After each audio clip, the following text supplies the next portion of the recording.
اللہ و ملائکتہ یصلون علی النبی یا ایھا الذین آمنوا صلوا علیہ وسلموا تسلیما اللہم صلی علی محمد وعلی آل محمد کما صلیت علی ابراہیم وعلی آل ابراہیم انک حمید مجید اللہم بارک علی محمد وعلی آل محمد کما بارکت علی ابراہیم وعلی آل ابراہیم انک حمید مجید الصلاۃ والسلام علیک یا رسول اللہ، الصلاۃ والسلام علیک یا حبیب اللہ، الصلاۃ والسلام علیک یا رحمۃ للعالمین وعلی آلک واصحابک یا خاتم النبیین۔ واجب الاحترام برادران اسلام، سب کی سب تعریفیں اللہ رب العالمین عز و جل کے لیے، جس نے بلا شرکت غیرے ساتوں زمینوں اور ساتوں آسمانوں کو پیدا فرمایا، اور درود لامحدود اور سلام بے شمار ہمارے پیارے نبی، ہمارے پیارے آقا، ہمارے پیارے پیغمبر سرکار مدینہ، سرور قلب و سینہ، فیض گنجینہ، صاحب معطر پسینہ، باعث نزول سکینہ، آقا نامدار، مدینے کے تاجدار، سارے نبیوں کے سالار، حبیب کردگار، محبوب پروردگار، جناب احمد مختار، حضرت محمد مصطفیٰ صلی اللہ علیہ وسلم کی ذات گرامی پر کہ جنہوں نے دنیا میں تشریف لا کر حق کا بول بالا فرمایا۔ واجب الاحترام برادران اسلام، آج کے مختصر خطبہ جمعہ کا عنوان ہے خواتین اسلام اور ان کی اسلامی ذمہ داریاں۔ اللہ تبارک و تعالیٰ نے اپنے احکامات میں جس طرح مردوں کو مخاطب کیا ہے، اس طرح خواتین کو بھی مخاطب فرمایا ہے، اور اسلام نے عورتوں کو بہت زیادہ پروٹوکول دیا ہے، بڑی عزت دی ہے اور بڑا احترام دیا ہے۔ اتنی زیادہ عزت اسلام نے خواتین کو عطا فرمائی ہے، اسلام سے پہلے بھی اتنی عزت خواتین کو میسر نہیں تھی، اور اسلام کے بعد بھی دیگر تہذیبوں میں، مذہبوں میں اور ملتوں کے اندر عورت کی وہ عزت موجود نہیں جو اللہ تبارک و تعالیٰ نے اسلام کے اندر عورت کو عطا فرمائی ہے۔ اسلام کے آنے سے پہلے عورت کی عزت کا یہ حال تھا کہ عورت کو جانوروں کی طرح سمجھا جاتا تھا، جانوروں کی طرح اسے ٹریٹ کیا جاتا تھا، اور جانوروں کی طرح اسے حقوق دیے جاتے تھے۔ نہ تو وراثت میں کوئی حصہ تھا، نہ عورت کی کوئی عزت تھی، نہ عورت کی کوئی رائے اور کوئی مشورہ تھا، بلکہ عورت کو مخصوص ایام میں جانوروں کی طرح اس سے برتاؤ کیا جاتا تھا، گھر سے باہر نکال دیا جاتا، جانوروں کے باڑے میں اسے رہنے کے لیے مجبور کیا جاتا۔ اس طرح کی عورت کی کیفیات تھی۔ یہ ساری کی ساری کیفیات اسلام نے آ کے ختم کر دیں۔ اسلام نے عورت کو بحیثیت ماں عزت دی، بحیثیت بیٹی عزت دی، بحیثیت بہن عزت دی، اور بحیثیت بیوی اسلام نے عورت کو عظیم عزت سے نوازا۔ اگر وہ ایک ماں ہے تو اپنی اولاد کے ماتھے کا جھومر ہے، اگر وہ ایک بیٹی ہے تو اپنے والدین کی آنکھ کا تارا ہے، اور اگر وہ ایک بہن ہے تو اپنے بھائیوں کے جسم کا ایک حصہ ہے، اور اگر وہ ایک بیوی ہے تو عورت کے لیے شوہر کو اللہ تعالیٰ نے خاص طور پہ حکم دیا ہے کہ اس کے حقوق کا خیال رکھا جائے۔ تو ہر اعتبار سے اسلام نے عورت کو عزت دی ہے، اور یہ عزت اسلام سے پہلے عورت کو میسر نہیں تھی۔ اسلام آنے کے بعد بھی صرف اسلام نے یہ عزت دی ہے، باقی تہذیبوں نے آج کل سارے انسانی حقوق کی ٹھیکیدار اقوام متحدہ اور یورپی قومیں بنی ہوئی ہیں، ان کے ہاں بھی عورت کو وہ عزت نصیب نہیں ہو سکی جو عزت عورت کو اسلام نے عطا فرمائی ہے۔ یورپ نے، مغربی تہذیب نے، اقوام متحدہ نے اور اسی طرح دیگر جو بڑے ممالک ہیں جن کے پاس ویٹو پاور بھی موجود ہے، تو ان ممالک نے بھی عورتوں کو وہ عزت نہیں دی جو عزت اسلام نے عورت کو عطا فرمائی ہے۔ انہوں نے کیا کیا؟ عورت کو چادر چار دیواری سے باہر نکالا، عورت کو بے پردہ کیا، اس کے لباس کو مختصر کیا اور بالآخر اسے خاتمے تک لے گئے۔ عورت کو ذریعہ اشتہار بنا دیا، عورت کو ٹی وی چینلوں پر پہنچایا، مخلوط ماحول میں پہنچایا، اور سکولوں کالجوں کے اندر، یونیورسٹیوں کے اندر، اور اسی طرح سرکاری اداروں کے اندر اور دیگر جگہوں پر جہاں عورتوں کو کوئی نوکریاں بھی دی گئیں تو وہ بھی مخلوط ماحول میں دی گئیں، جہاں وہ ہر وقت مردوں کی بھوکی نظر اور ہوس کا نشانہ بنتی رہتی ہے۔ یہ حال کیا ہے مغربی قوموں نے، ان کی تہذیب نے عورت کو باہر نکالا ترقی کے نام پر۔ شیطان نے راہ تنزل یہ نکالی، ان لوگوں کو شوق ترقی کا دلا دو۔ شیطان نے ان قوموں کو تباہ کرنے کے لیے یہ تدبیر نکالی کہ ان کو ترقی ترقی ترقی کی رٹ لگوا دو، ترقی کے نام پر یہ گمراہ ہو جائیں گے اور ترقی کے نام پر ہی یہ شیطان کے راستے پر چلیں گے۔ تو آج یہ قومیں وہ حقوق نہیں دے پائیں جو حقوق اسلام نے عورتوں کو عطا فرمائے ہیں۔ کتنے زیادہ حقوق ہیں، چند ایک اشعار اس حوالے سے سماعت کریں، اس کے بعد میں قرآن و حدیث سے مختصر طور پہ عرض کرتا ہوں کہ اللہ تبارک و تعالیٰ نے کس طرح مردوں کی طرح خواتین اسلام کو مخاطب کیا ہے اور انہیں اپنا پیغام پہنچایا ہے۔ پہلے چند ایک اشعار سماعت کریں جن میں خواتین اسلام کی اصل عزت اور پروٹوکول کو بیان کیا گیا ہے۔ اے ماؤں بہنوں بیٹیوں، دنیا کی عزت تم سے ہے۔ اے ماؤں بہنوں بیٹیوں، دنیا کی عزت تم سے ہے۔ ملکوں کی بستی ہو تم ہی، قوموں کی عزت تم سے ہے۔ تم گھر کی ہو شہزادیاں، شہروں کی ہو آبادیاں، غمگی دلوں کی شادیاں، دکھ سکھ میں راحت تم سے ہے۔ تم ہو تو غربت بے وطن، تم بن ہے ویرانا چمن، ہو دیس یا پردیس، جینے کی حلاوت تم سے ہے۔ نیکی کی تم تصویر ہو، عفت کی تم تدبیر ہو دین کی تم پاسباں، ایمان سلامت تم سے ہے۔ فطرت تمہاری ہے حیا، طینت میں ہے مہر و وفا، گھٹی میں ہے صبر و رضا، انسان عبارت تم سے ہے۔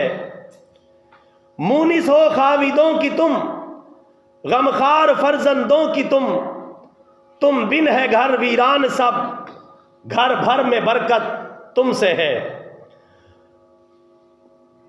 تم آس ہو بیمار کی، ڈھارس ہو تم بیکار کی، دولت ہو تم نادار کی، اسرت میں عشرت تم سے ہے۔ اے ماؤں بہنوں بیٹیوں، دنیا کی عزت تم سے ہے۔ ملکوں کی بستی ہو تم ہی، قوموں کی عزت تم سے ہے۔ برادران اسلام، اسلام نے بہت زیادہ حقوق عورتوں کو عطا کیے اور عورتیں ہر میدان میں مردوں کے شانہ بشانہ اسلامی تعلیمات پر عمل کریں گی۔ اتنی بات ہے کہ اللہ تبارک و تعالیٰ نے انتظامی ذمہ داریوں میں، حکمرانی کی ذمہ داریوں میں مرد کو برتر رکھا ہے، عورت کو اس کے تابع رکھا ہے۔ جیسا کہ اللہ قرآن میں فرماتا ہے الرجال قوامون علی النساء، مرد عورتوں پر آفیسر ہے، مرد عورتوں پر نگران ہے، مرد عورتوں پر حکمران ہے۔ لہذا انتظامی اور حکومتی اور سرکاری معاملات کی سرپرستی اللہ تعالیٰ نے مردوں کو عطا کی ہے، عورتوں کو تابع بنایا ہے۔ باقی گھریلو معاملات، دیگر معاملات، خانگی معاملات، اس میں اللہ تبارک و تعالیٰ نے عورت کو پورا پروٹوکول دے کر پوری عزت اور پورے احترام سے نوازا ہے۔ ان سارے معاملات میں وہ مردوں کے شانہ بشانہ چلیں گی، حتیٰ کہ اسلام کی جتنی بھی تعلیمات ہیں جہاں مرد ان کے مخاطب ہے تو خواتین بھی ان کی مخاطب ہے۔ مردوں کو حکم ہے کلمہ طیبہ پڑھو تو خواتین کو بھی حکم ہے، مردوں کو حکم ہے نماز پڑھو تو خواتین کو بھی حکم ہے، مردوں کو حکم ہے کہ روزہ رکھو تو خواتین کو بھی حکم ہے، مردوں کو حکم ہے کہ زکوٰۃ ادا کرو اگر تم امیر ہو تو خواتین کو بھی حکم ہے اگر تم امیر ہو تو زکوٰۃ ادا کرو، مردوں کو حکم ہے اگر امیر ہو تو حج بیت اللہ کرو تو خواتین کو بھی حکم ہے اگر تم امیر ہو تو حج بیت اللہ کرو۔ حتیٰ کہ جہاد فی سبیل اللہ میں بھی مردوں کے ساتھ خواتین کو رکھا گیا، مرد آگے میدان میں لڑیں گے، کافروں کا مقابلہ کریں گے، عورتیں مرہم پٹی کا خیال رکھیں گی اور پانی کا، خوراک کا، ساز و سامان کا، زخمیوں کی دیکھ بھال کا کام کریں گی۔ یعنی رسول پاک کے دور میں بھی ایسا ہوتا تھا، صحابہ کرام کے دور میں ایسا ہوتا تھا، آگے مجاہدین جہاد فی سبیل اللہ کرتے تھے، لڑتے تھے، دشمنان اسلام سے مقابلہ کرتے تھے، پیچھے خواتین انہیں سپورٹ کرتی تھی۔ حتیٰ کہ کئی مرتبہ اگر کافروں کا خواتین سے بھی آمنا سامنا ہوا تو ایسی مجاہد خواتین بھی گزری ہیں جن میں رسول اللہ صلی اللہ علیہ وسلم کی پھوپھی بھی تھی۔ ایک مرتبہ کافر عورتوں کی طرف جھپٹے اور حملہ کیا اور چاہا کہ عورتوں کو یرغمال بنا لیں، تو رسول پاک کی پھوپھی نے حملہ کیا اور کئی کافروں کو واصل جہنم کر دیا۔ تو خواتین نے اس طرح سے بھی کردار ادا کیا ہے۔ تو خواتین کو چاہیے اپنی ذمہ داریوں کو پہچانے۔ خواتین یہی سمجھ رہی ہیں کہ ہم صرف گھر میں جھاڑو لگانے کے لیے آئی ہیں، برتن دھونے کے لیے آئی ہیں، مردوں کے کپڑے دھونے کے لیے آئی ہیں، گھر کا بس نظام چلاتی رہے، اسی طرح کھاتی رہے، پیتی رہے، مر جائیں اور ہمارے اوپر کوئی ذمہ داری نہیں ہے۔ یہ کام تو آپ نے کرنے ہیں، لیکن ساتھ ساتھ آپ نے اپنی آخرت کی بھی تیاری کرنی ہے۔ جس طرح مردوں نے جنت میں جانا ہے، خواتین نے بھی جنت میں جانا ہے۔ جس طرح مردوں کے لیے احکامات شریعت ہے، اسی طرح خواتین کے لیے بھی احکامات شریعت ہے۔ خواتین کو چاہیے اللہ کے قرآن کو پڑھیں، پیارے نبی کے فرمان کو پڑھیں، اور مردوں کو چاہیے خواتین کو ایسا موقع عنایت کریں کہ جس کی وجہ سے وہ اسلام سیکھ سکیں۔ مرد تو کسی نہ کسی جگہ محافل میں، اجتماعات میں، پروگراموں میں جا کے اسلام کی تعلیمات سیکھتے رہتے ہیں، خواتین کو بڑا کم موقع ملتا ہے۔ اس کی ذمہ داری مردوں پر ہے۔ ایسا لٹریچر گھر میں فراہم کریں، قرآن، سنت، اسلامی کتابیں گھروں میں رکھیں، محافل کے ذریعے، پروگراموں کے ذریعے پڑھی لکھی خواتین سے ملاقات کروا کے اپنی خواتین تک دین اسلام پہنچائیں، تاکہ کل قیامت کے دن اللہ تعالیٰ کی بارگاہ میں ہمیں شرمندگی نہ اٹھانی پڑے۔ خواتین اگر اسی طرح جہالت کی حالت میں مر گئیں، جہاں وہ خود ذمہ دار ہیں، گھر کے جو سربراہ ہیں وہ بھی ذمہ دار ہیں، اور اگر ہو سکے کوئی ایک آدھ بچی گھر میں سے اگر عالمہ، حافظہ، قاریہ بن جائے تو کیا ہی بات ہے، پورے گھر میں دینداری پیدا ہو جائے گی۔ کوشش کریں، اللہ تعالیٰ نے کئی اولادیں دی ہیں، ایک بچے کو عالم دین بنا دیں، ایک بچی کو عالمہ بنا دیں۔ جگہ جگہ مدارس کا جال بچھا ہوا ہے، جہاں آپ کو مناسب لگتا ہے وہاں اپنے بچوں کو داخل کروائیں اور اپنے بچوں کو حافظ قرآن، قاری قرآن، عالم دین بنائیں، اپنی بچیوں کو عالمہ فاضلہ بنائیں، ترجمۃ القرآن پڑھائیں۔ ایک بچی پڑھ گئی، الحمدللہ پورے گھر کے اندر انقلاب پیدا ہو جائے گا۔ لیکن بشرطی کہ ہم اپنی اولاد کو اس طرح کی تعلیم دیں۔ ہم نے تو دن رات اپنی اولاد کو صرف ایک ہی کام پہ لگایا ہوا ہے، الف انار، بے بکری، کاف کتا، رے رچ، یہ پڑھائی چلو، C A T cat, cat مانا بلی، R A T rat, rat مانا چوہا، امبریلا مانا چھتری، ایپل مانا سیب، بس یہ رٹوائے اور آگے چل کے تھوڑا سا مڈل میں لے گئے، پھر اس کے بعد میٹرک میں لے گئے۔ ڈارون نے کیا کہا، مارکس نے کیا کہا، لینن نے کیا کہا، فلاں نے کیا کہا، فلاں انگریز نے کیا کہا، فلاں سائنسدان نے کیا کہا، اس سے آگے چلے جائیں، دو چار اور کتے بلوں کے نام یاد کروا دیے تو یہ بچہ جی میٹرک کر گیا ہے، یہ ایف اے کر گیا ہے۔ حال کیا ہے، چند ایک کتے بلوں کے نام یاد کر لیے، تھوڑے سے ٹینس سیکھ لیے، تھوڑی سی انگریزی زبان سیکھ لیے اور دو چار اس طرح کی فضول باتیں سیکھ لیے، یہ بچہ جی ایف اے بی اے کر گیا ہے۔ اور میرے بھائی دنیا پڑھائیں، میں دنیا پڑھانے سے منع نہیں کر رہا، اپنے بچوں کو قرآن کی تعلیم دیں، سنت کی تعلیم دیں، ان کو پتہ چلے حلال کیا ہے، حرام کیا ہے، جائز کیا ہے، ناجائز کیا ہے، غلط کیا ہے، صحیح کیا ہے، دنیا کیا ہے، آخرت کیا ہے، جنت کیا ہے، دوزخ کیا ہے، ان کو پتہ چلے۔ والدین کی عزت اور احترام کیا ہے۔ پھر کہتے ہیں ہمارے بچے ہماری عزت نہیں کرتے، آپ کی عزت کہاں سے کریں؟ آپ نے دنیا پڑھانے کے لیے، انگریزی پڑھانے کے لیے، نوکری دلوانے کے لیے تو لاکھوں کی فیسیں بھری ہیں، قریب میں موجود مدارس سے فائدہ نہیں اٹھایا اور اپنے بچوں کو حافظ قرآن، قاری قرآن، عالم دین، ترجمۃ القرآن پڑھنے والا نہیں بنایا۔ اگر آپ کی اولاد اب آپ کی عزت نہیں کرتی تو پھر اولاد کا کم قصور ہے، آپ کا زیادہ قصور ہے۔ کیونکہ آپ نے ان کو وہ تعلیم ہی نہیں دلوائی جس میں بتایا گیا ہے کہ والدین کی عزت کرنی ہے. قرآن میں لکھا ہوا ہے والدین کی عزت کرنی ہے, قرآن پاک میں جگہ جگہ لکھا ہوا ہے والدین کو کیا پروٹوکول اور احترام دینا ہے. یہ باتیں آپ کو سکول کی کتابوں میں تو نہیں ملیں گی. سکول پڑھائیں دوسرے نمبر پر, اسلام پڑھائیں پہلے نمبر پر, دنیا کی تعلیم پڑھائیں پاؤں کی جوتی سمجھ کر, قرآن و سنت کی تعلیم دیں سر کا تاج سمجھ کر. تو پھر دیکھیں انشاءاللہ معاشرہ بھی بدلے گا اور گھروں میں عزت اور احترام کا ماحول بھی پیدا ہوگا. ہم صرف نوکریوں کے لیے پڑھ رہے ہیں, ہمارا پڑھائی کا اور کوئی مقصد ہمیں نظر نہیں آتا. اللہ تبارک و تعالیٰ نے خواتین کو جو ذمہ داریاں عطا کی ہیں اس حوالے سے انہیں بھی چاہیے کہ اپنی ذمہ داریوں کو ادا کریں, مردوں کو چاہیے ان کو موقع عنایت کریں. اللہ تعالیٰ نے خواتین کو قرآن پاک میں کس طرح مخاطب کیا ہے, میں آیتیں نہیں پڑھتا, صرف آپ کو ترجمہ سنا دیتا ہوں. اللہ تبارک و تعالیٰ پارہ نمبر 21 سورہ احزاب کی آیت نمبر 29 میں ارشاد فرماتا ہے, اے عورتوں اگر تم اللہ اور اس کے رسول سے محبت کا ارادہ رکھتی ہو اور آخرت کا ارادہ رکھتی ہو تو اللہ تعالیٰ نے تم میں سے نیکی کرنے والی عورتوں کے لیے بہت بڑا انعام تیار کر رکھا ہے. دیکھیں اللہ تعالیٰ نے علیحدہ سی بھی عورتوں کو مخاطب کیا ہے. اگلی آیت دیکھیں پارہ نمبر 22 کی پہلی آیت ہے. اللہ تعالیٰ فرماتا ہے جو عورتیں تم میں سے اللہ اور اس کے رسول کی فرما برداری کریں گی اور نیک عمل کریں گی ہم انہیں بہت بڑا انعام عطا کریں گے. خواتین کو علیحدہ سے اللہ تبارک و تعالیٰ نے مخاطب کر کے ان کے لیے انعام کا اعلان کیا. آگے چل کے اللہ تعالیٰ نے خواتین کو ایک بات بتائی, فرمایا آیت نمبر 32 سورہ احزاب, اے عورتوں جب تمہیں کسی غیر محرم مرد سے بات کرنی پڑے تو پھر نرم انداز میں بات نہ کرو, کہیں ایسا نہ ہو کہ جس سے بات کی جا رہی ہے وہ دل کا مریض تمہارے بارے میں کوئی غلط سوچنا شروع کر دے. وَقُلْنَا قَوْلًا مَعْرُوفًا, ان سے سیدھی اور دو ٹوک بات کیا کرو. یعنی عورت کے بارے میں بتایا گیا غیر محرموں سے بات کرنی ہے تو دو ٹوک اور سیدھے انداز میں بات کرنی ہے, لچکدار نرم انداز میں بات نہیں کرنی تاکہ فتنے کا کوئی دروازہ نہ کھلے.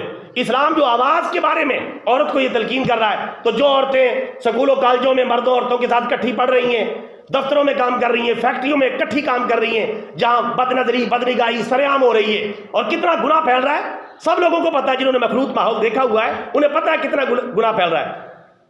اگر روئی کے بھرے ہوئے گھر میں تم ماچس کی تیلی جلا کے پھینک دو گے بھانبڑ تو مچے گا, اگر بجلی کی گرم اور ٹھنڈی تاروں کو اکٹھا کرو گے تو پھر پٹاخہ تو چلے گا, اور اگر پٹرول اور آگ کو قریب قریب لاؤ گے تو نقصان تو ہوگا, آگ تو مچے گی. تو اسی طرح جب خواتین کو اس طرح کا مخلوط ماحول دیا جائے گا تو گناہ لازمن پھیلے گا. عورتوں کے لیے کاروبار کرنا جائز ہے اسلام میں, عورتوں کے لیے نوکری کرنا بھی جائز ہے, عورتوں کے لیے تجارت کرنا بھی جائز ہے, لیکن دائرہ شریعت میں رہ کر, جہاں شریعت کی پابندی ہو رہی ہو, کسی قسم کے گناہ کے اندر ملوث ہونے کا کوئی امکان موجود نہ ہو. ہماری پیاری ماں ام المومنین حضرت خدیجہ الکبریٰ رضی اللہ تعالیٰ عنہ بہت بڑی تاجرہ خاتون تھیں. رسول پاک ان کے مال کو لے کے تجارت کرتے تھے, اور یہ ایسی خاتون ہے جنہوں نے سب سے پہلے اسلام قبول کیا. یعنی مردوں میں عورتوں میں اگر دیکھا جائے تو سب سے پہلے اسلام قبول کرنے والی ایک عورت ہے, اور وہ ام المومنین حضرت خدیجہ الکبریٰ ہیں. عورتیں تو اسلام میں آگے آگے رہتی تھیں, آج کل عورتیں پیچھے پیچھے جا چکی ہیں, بلکہ جاہل بن چکی ہیں. انہیں اپنے کھانے پکانے سینے پرونے بننے سنورنے کے علاوہ کام ہی کوئی نہیں, انہیں پتہ ہی نہیں کہ ہم نے بھی مرنا ہے. وہ سمجھتی ہے شاید مردوں نے مرنا ہے, ہم نے نہیں مرنا. تو مردوں کی بھی ذمہ داریاں ہیں, خواتین کی بھی ذمہ داریاں ہیں. خواتین اپنی ذمہ داریوں کو پہچانیں, دروازے کھول دو. خواتین اپنی ذمہ داریوں کو پہچانیں اور اسلامی تعلیمات پر عمل کریں. اسی طرح اللہ تبارک و تعالیٰ ایک اور مقام پر قرآن پاک میں عورتوں کو مخاطب کر کے ارشاد فرماتا ہے, آیت نمبر 33 سورہ احزاب, توجہ کے ساتھ سنیں. اللہ فرماتا ہے وَقَرْنَ فِي بُيُوتِكُنَّ وَلَا تَبَرَّجْنَ تَبَرُّجَ الْجَاهِلِيَّةِ الْأُولَىٰ, اے مسلمان عورتوں گھروں میں ٹھہری رہو, جاہلیت کی عورتوں کی طرح بے پردہ نہ پھرتی رہو. بے پردہ ہو کے پھرنا کوئی ترقی کی علامت نہیں ہے, دور جاہلیت کی علامت ہے. ہم سمجھ رہے ہیں یہ ترقی ہے. دور جاہلیت میں اسلام کے آنے سے پہلے جاہل کافر عورتیں اس طرح پھرتی تھیں, چھوٹے چھوٹے لباس, مختصر لباس, بے پردگی, بد نظری اور بد نگاہی کا ماحول دیکھ اس طرح پھرتی تھیں. آج کل ہم نے اس کو ترقی کا نام دے دیا ہے کہ جتنا مختصر لباس پہنے اتنا ہی عورت زیادہ ترقی یافتہ کہلائے گی. تو اللہ تعالیٰ فرماتا ہے اپنے گھروں میں ٹھہری رہو اور جاہلیت کی عورتوں کی طرح بے پردہ نہ پھرتی رہو, اور اے عورتوں نماز قائم کرو, زکوٰۃ ادا کرو, اللہ اور اس کے رسول کی فرما برداری کرو. دیکھیں باقاعدہ اللہ تعالیٰ نے مردوں کی طرح عورتوں کو بھی مخاطب کیا ہے. اور اس سے اگلی آیت میں آیت نمبر 35 میں تو اللہ تعالیٰ نے مردوں کے ساتھ ساتھ عورتوں کا ذکر کیا ہے اور دونوں کے انعام کا اعلان کیا ہے. ذرا سنیں آپ کا ایمان تازہ ہو جائے گا. اللہ تعالیٰ فرماتا ہے, صرف میں ترجمہ سنا رہا ہوں, بے شک مسلمان مرد اور مسلمان عورتیں, مومن مرد اور مومن عورتیں, عاجزی کرنے والے مرد اور عاجزی کرنے والی عورتیں, سچ بولنے والے مرد اور سچ بولنے والی عورتیں, صبر کرنے والے مرد اور صبر کرنے والی عورتیں, اور خشوع و خضوع اختیار کرنے والے مرد اور خشوع و خضوع اختیار کرنے والی عورتیں, صدقہ نکالنے والے مرد اور صدقہ و خیرات نکالنے والی عورتیں, روزہ رکھنے والے مرد اور روزہ رکھنے والی عورتیں, اپنی پاک دامنی کی حفاظت کرنے والے مرد اور اپنی پاک دامنی کی حفاظت کرنے والی عورتیں, اور اللہ تعالیٰ کا بکثرت ذکر کرنے والے مرد اور بکثرت ذکر کرنے والی عورتیں. اللہ تعالیٰ نے ان سب کے لیے مغفرت اور بہت بڑے انعام کا انتظام کر رکھا ہے. دیکھیں مردوں کے ساتھ ساتھ کس طرح خواتین کو بیان کیا ہے اور بتایا کہ جس طرح مردوں کی ذمہ داری ہے اسلام پر عمل کریں, اس طرح خواتین کی بھی ذمہ داری ہے. اور اگلی آیت میں اللہ نے قانون بھی بتایا, نہ مردوں کو اجازت ہے اللہ اور اس کے رسول سے بغاوت کریں, نہ خواتین کو اجازت ہے کہ اللہ اور اس کے رسول کے حکم سے سرتابی کریں. اگلی آیت میں اللہ تعالیٰ فرماتا ہے, کسی مومن مرد کے لیے اور کسی مومن عورت کے لیے اس بات کی اجازت نہیں کہ جب اللہ اور اس کے رسول کسی بات کا فیصلہ کر دیں تو انہیں کسی قسم کا کوئی اختیار باقی رہ جائے, اور جو بھی اللہ اور اس کے رسول کی نافرمانی کرے گا وہ گمراہی میں بہت آگے نکل جائے گا. یعنی اس آیت میں بتایا گیا جب اللہ کا حکم آ جائے, رسول اللہ کا حکم آ جائے, مرد بھی اس کے پابند ہیں اور عورتیں بھی اس کی پابند ہیں. مرد بھی اپنی مرضی نہیں کر سکتے, جو کچھ اللہ اور اس کے رسول نے فرمایا ہے اس پر عمل کرنا ہے, اور عورتیں بھی اپنی مرضی نہیں کر سکتی رہنے سہنے میں, لباس میں, باہر نکلنے میں, پردے کے معاملات میں. یہ نہیں کہ جتنا اسلام اچھا لگا اتنے پر عمل کر لیا اور جتنا اچھا نہ لگا اس کو چھوڑ دیا. اسلام کوئی پارٹ ٹائم دین نہیں ہے, اسلام فل ٹائم دین ہے. فل ٹائم اس پر عمل کرنا ہے, مردوں کو بھی اور خواتین کو بھی. کسی مرد کو اور کسی خاتون کو اجازت نہیں کہ قرآن و سنت سے سرتابی اختیار کرے اور اللہ اور اس کے رسول کے احکامات کو پس پشت ڈالے. تو یہ واضح طور پر قرآن و حدیث سے پتہ چل گیا کہ مردوں کے ساتھ ساتھ اسلامی بہنوں کی بھی بڑی ذمہ داریاں ہیں. اس کے مطابق انہیں اپنی زندگی کو گزارنا ہوگا اگر وہ اللہ کی جنت میں جانا چاہتی ہیں, اللہ کی رحمت پانا چاہتی ہیں اور پیارے نبی کی شفاعت کی مستحق بننا چاہتی ہیں. پیارے نبی صلی اللہ علیہ وسلم نے خواتین کے بارے میں خاص طور پہ تاکید کی ہے. ایک حدیث مبارکہ میں پیارے آقا صلی اللہ علیہ وسلم نے فرمایا, میں دو کمزور چیزوں کے بارے میں تمہیں سختی سے تاکید کرتا ہوں. نمبر 1 یتیموں کے بارے میں, یتیموں کا خیال کرنا. نمبر 2 کمزور عورت کے بارے میں, عورت کمزور ہے, مرد کے تابع. یہ نہیں کہ مرد اس پہ ظلم و ستم کرتا رہے, مرد اپنی جو ہے انتظامی اور سرکاری حیثیت کا فائدہ اٹھا کر گھر میں بدماشی کرے, غنڈہ گردی کرے, عورتوں کو مار پیٹ کے ذریعے جو ہے ان کے ساتھ برا سلوک کرے. قرآن میں ہے وَعَاشِرُوهُنَّ بِالْمَعْرُوفِ, عورتوں کے ساتھ قانون کے مطابق برتاؤ کرو, معروف طریقے سے برتاؤ کرو. اگر آپ غریب ہیں تو اس حوالے سے عورتوں کو سہولیات دیں, درمیانے ہیں تو درمیانی سہولیات دیں. اگر آپ امیر ہیں تو امیرانہ انداز میں آپ کو خواتین کو سہولیات دینی چاہیے, کھانے پینے میں, لباس میں. یہ اسلام کا حکم ہے. یہ نہیں کہ اللہ نے بہت زیادہ مال و دولت دے رکھا ہے, جان بوجھ کے عورتوں کو لنڈے کے لباس پہنایا جائے, لنڈے کے پھٹے پرانے کپڑے بس انہی سے گزارا کرو. قرآن کہتا ہے وَعَاشِرُوهُنَّ بِالْمَعْرُوفِ, عورتوں کے ساتھ قانون کے مطابق برتاؤ کرو. جو دور چل رہا ہے دائرہ شریعت میں رہتے ہوئے, ہاں جو خلاف شرع کام ہے, غیر شرعی لباس ہے, غیر شرعی کام ہے, ان میں تو خواتین کی بات نہیں مانی جائے گی. لیکن جو جائز دائرہ کار ہے اس میں قانون کے مطابق ان کو حقوق دیے جائیں گے. یہ قرآن پاک کا حکم ہے. آخری حدیث مبارکہ سنے, بات کو مکمل کرتے ہیں. رسول پاک کے دور میں عورتوں کو دین سیکھنے کا بڑا شوق تھا. آج تو عورتوں کو شوق ہی باقی نہیں رہا. مرد سارا دن باہر کماتے ہیں, عورتیں سارا دن فلم ڈرامے گھر دیکھتی ہیں. نہ مردوں کو فکر ہے نہ عورتوں کو فکر ہے. مرد بھی بے نمازی, عورتیں بھی بے نمازی, پورا ٹبر ہی بے نمازی, پورا خاندان بے نمازی. اور پھر کہتے ہیں یار برکت نہیں آ رہی, کام نہیں چل رہا, رزق نہیں مل رہا, گھر میں لڑائیاں جھگڑے بڑے ہو رہے ہیں, کاروبار ترقی نہیں کر رہا, سارا بے نمازی ٹبر ہے. تو یہ کہاں سے برکت آئے گی, کہاں سے ترقی ہوگی, کہاں سے اللہ کی رحمت آئے گی؟ سارے نافرمانوں کا ایک پورا خاندان جمع ہے. حالانکہ اسلام میں حکم ہے کہ مرد بھی اسلامی تعلیمات اور نماز کی پابندی کریں اور گھر والوں سے پابندی کروائیں. بچہ 7 سال کا ہو جائے نماز کی ترغیب دیں, 10 سال کا ہو جائے مار کے نماز پڑھوائیں. بچوں کو ہم دیگر باتوں پہ تو بڑا مارتے ہیں, 10 سال کا بچہ ہو جائے نماز نہ پڑھے تو مار کر نماز پڑھوائیں. اور خواتین کو حکم دیں نماز پڑھیں. عورتیں مردوں کو استعمال کر رہے ہیں غلط طریقے سے، اور مرد جو ہے عورتوں کا غلط استعمال کرتے ہیں. عورتیں کہتی ہیں آپ سارا دن کماتے رہیں، شام کو کما کے لیں، ہم سارا دن بیٹھ کے فلمیں ڈرامے گانے باجے سنتی ہیں. ہم نے عورتوں کو ٹی وی لے کے دیے، وہ بڑی بڑی اسکرین ہے LCD، ہم نے ایک بڑی سی لے لی، ہمارا سینہ بڑا چوڑا ہو جاتا ہے، یار ہم نے بڑا کمال کر دیا ہے. ہم نے ایک بڑے 35 انچ کی LCD گھر میں لگا دی. اب کھلے دل سے گھر والے گناہ کریں، فلمیں ڈرامے دیکھیں، آوارہ گردی کریں، کوئی چیک اینڈ بیلنس نہیں ہے، کوئی پابندی نہیں. حالانکہ ان کا صحیح استعمال بھی ہو سکتا ہے. اس علماء کی تقریریں، واعظ و نصیحت، قرآن کی باتیں، اسلامی نعتیں، اللہ تعالیٰ کی حمد، ان کو سننے پر پابند کیا جائے. آپ اچھی چیزیں دیکھ سکتے ہیں، غلط چیزیں نہیں دیکھ سکتے. ورنہ گھر میں جتنا بھی گناہ ہو رہا ہے، گھر کا سربراہ اس کا ذمہ دار ہے. ہر بندے کو فردن بھی گناہ مل رہا ہے، اور گھر کے سربراہ کو پورے سب کا گناہ اکٹھا کر کے اس کے سر پہ لادا جائے گا. جس طرح آج ہوٹلوں پہ ٹی وی لگا ہوا ہے، اس لیے لگا تاکہ گاہک زیادہ ہے، تو گاہک اس کو فلمیں ڈراموں کو دیکھیں گے، ان کو علیحدہ گناہ ملے گا. اور جو ہوٹل کا سربراہ ہے، جتنا گناہ اکٹھا ہوگا سارا اس کے کھاتے میں جائے گا، کیونکہ سب کو وہ فلمیں ڈرامے دیکھنے کے لیے ماحول مہیا کر رہا ہے.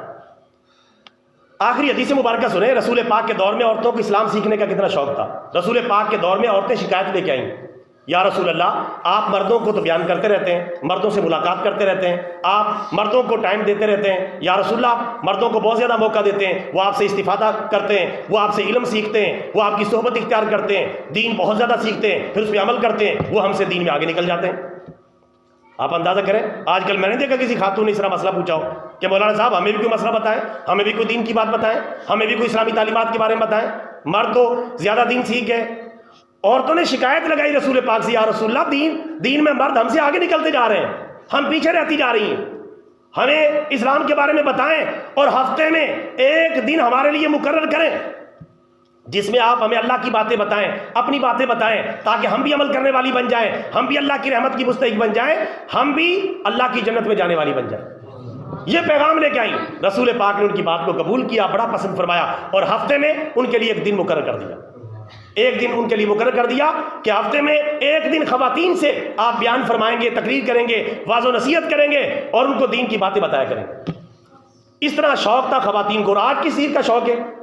آپ دیکھ لیں، گھر میں کسی خاتون نے اگر مطالبہ کیا کہ مجھے ترجمہ والا قرآن پاک لا کے دیں، مجھے رسول پاک کے فرمان کی کتابیں لا کے دیں، مجھے دین کی باتیں لا کے دیں، ہمارے گھر میں دین کی محفل کروائیں تاکہ ہمارے گھر میں دین آئے، نہیں، اور چیزوں کے مطالبے، رنگ برنگی چیزوں کے مطالبے.